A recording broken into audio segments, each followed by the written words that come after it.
எல்லா மதஸ்தர்களும் மதத்தில் இருக்கிறவங்களும் சாகுறாங்க. மரணம் எல்லாருக்கும் நியமிக்கப்பட்டிருக்கிறது.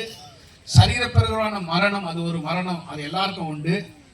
ஆனால் இன்னொரு மரணம் என்னவென்றால் தேவனை விட்டு பிரிந்து வாழ்கிற ஒரு வாழ்க்கை, இந்த தேவனோடு கூட இல்லாத ஒரு உறவு. அதாவது மனுஷன் இன்னைக்கு ஏதோ ஒரு விதத்துல கடவுளோடு உறவு கொள்ள விரும்புகிறான். மனுஷனுடைய இயற்கை சுவாபம் அப்படிதான். கடவுள் இல்லை என்று சொல்லுவன் கூட பார்த்தீங்கன்னா அவனுக்கு ஒரு பிரச்சனை வரும்போது கடவுளை தேடுகிறான். கடவுளே இல்லைன்னு சொல்றான், ஆனா அவனுக்கும் ஒரு பிரச்சனை வரும்போது அதை தேடிக்கொண்டு இருக்கிறான். அப்போ பாவத்துடைய விளைவுகள் இன்றைக்கு உலகத்தில் நாம் பார்க்கிறோம். பாவத்துடைய சம்பளம் மரணம் என்று சொல்லுகிறது. மரணம் என்றால் பிரிவினை. தேவனுக்கும் மனுஷனுக்கும் ஒரு பிரிவினை உண்டாயிற்று. மனுஷன் தேவனோடு வாழ்ந்து கொண்டிருந்தவன்.